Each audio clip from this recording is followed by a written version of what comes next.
Welcome to this episode of Welcome to this episode of Coffee Time Doodles. Today we're gonna paint and talk about Final Fantasy VII.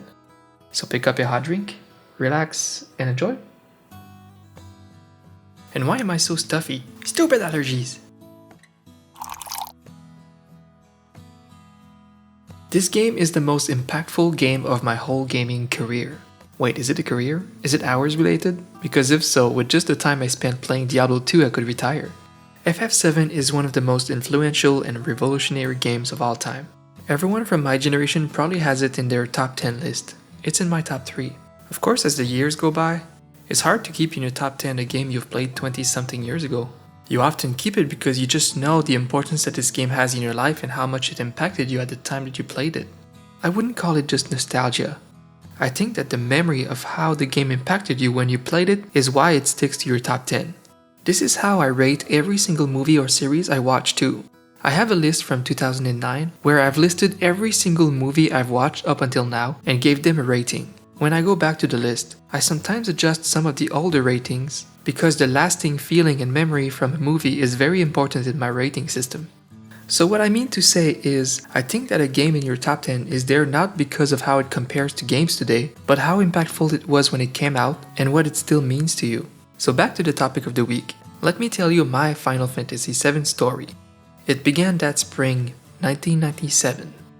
I was 13, starting high school. Oh god, high school PTSD.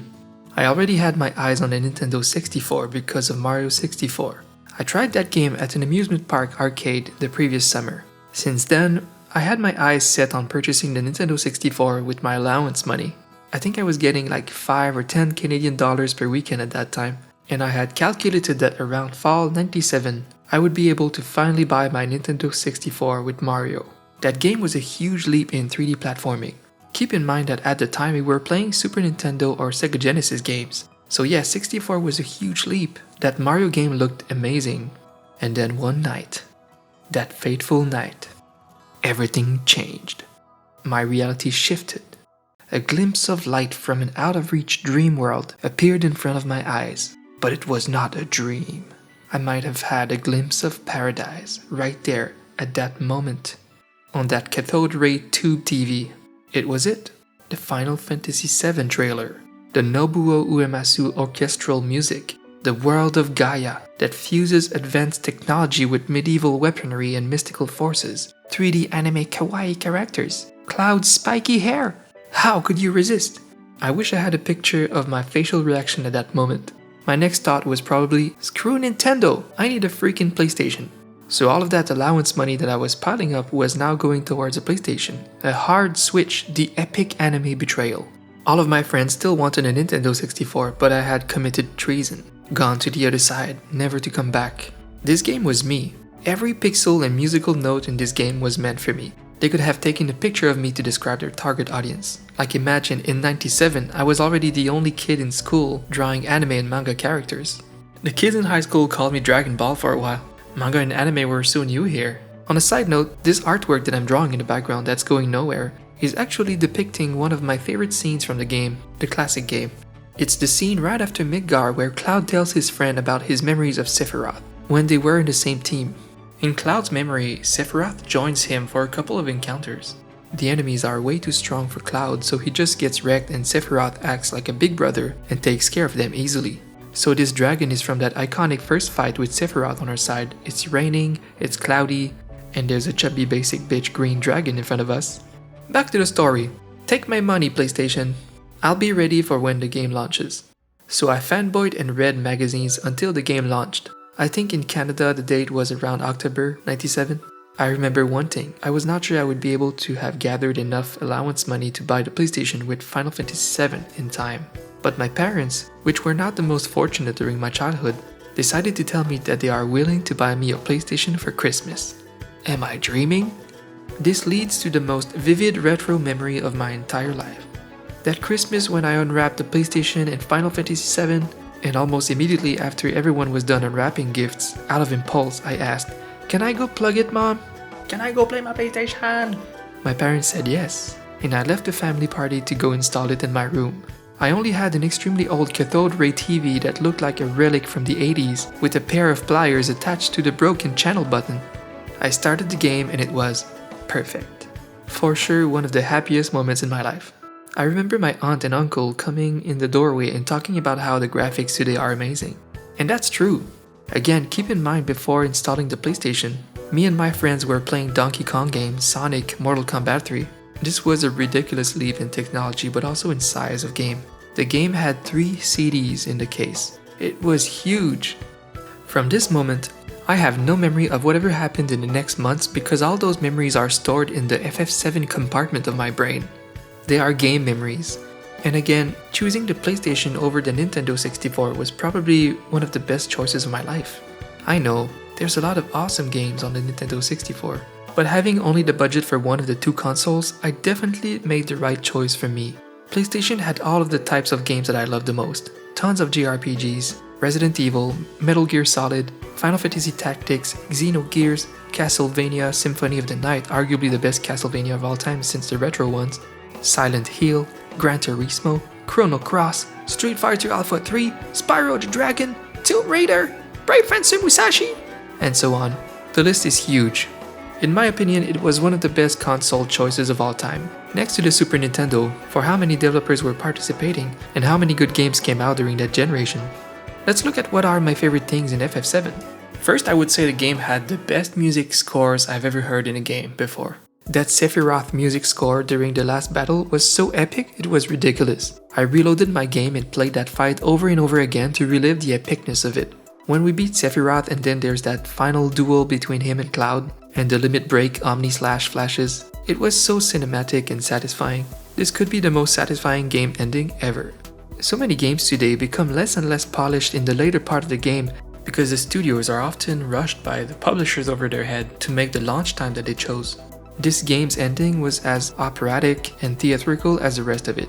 The characters. I love them. I love Barret, Tifa, Nanaki. I have to say, there were a couple characters that I didn't really care about, like Kate Sith and Yuffie. But then again, they were not that important to the plot, and not very useful in the combat either. Then there was Vincent, who simply didn't have enough backstory to be interesting. Actually, maybe he was interesting, but he was terrible. He had his own game afterwards, which thankfully gave him more backstory. My favorite team comp was Cloud, Sid, and Tifa. That's what I chose to use for the Emerald and Ruby weapon fights. I saw people use Barret or Red, but Sid was my guy. He was pretty strong with his pitchfork. At least I thought this was the best team comp. There was no way for me to verify that. I didn't have the internet back then, so I had nowhere to verify if there was some kind of a team comp tier list. Speaking of Ruby weapon, I loved the weapons in this game, which are some kind of giant robots. There are so many things going on at the same time in the story. A life-threatening meteor approaching the planet. Shinra wants to develop superhuman beasts. Sephiroth wants to absorb the life stream of all living things to become a god. And then there are these giant machines created by the planet itself to fight against Genova. They're coming out of the shadows of the planet, becoming some of the most challenging bosses in the game. All of these things combined made me feel like this world was vast, detailed, and full of surprises. The next very strong point in the game for me is the villain. I love my villains grey, not black from the start without a good reason. This is a descent to madness type of character progression. Sephiroth was a decent guy for a while, the best soldier, until he realized that he was one of Shinra's creations and then he pretty much flipped and went mad. He hated everything.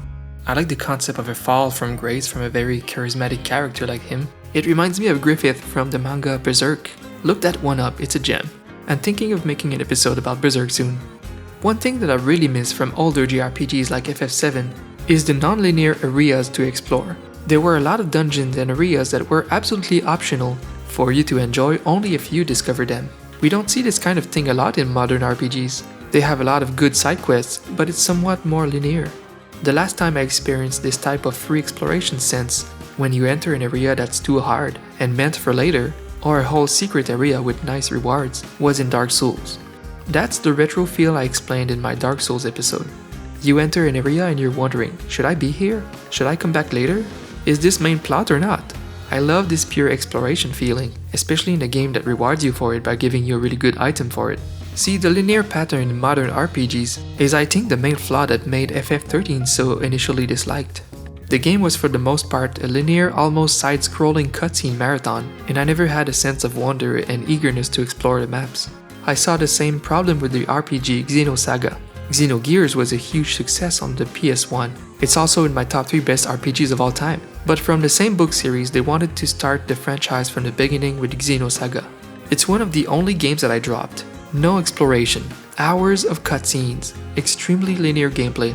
In FF6 and 7, you could just accidentally find an awesome secret area and learn more character lore, for example. I love this kind of thing. I've been playing FF7 Remake on my stream lately, by the way. This video was supposed to come out right before the launch, but I've been slow, very slow. There's no excuse. I need to perform seppuku and redeem myself by dying with honor. So I'm around chapter 10 in the game and I love it. I'm so happy with it.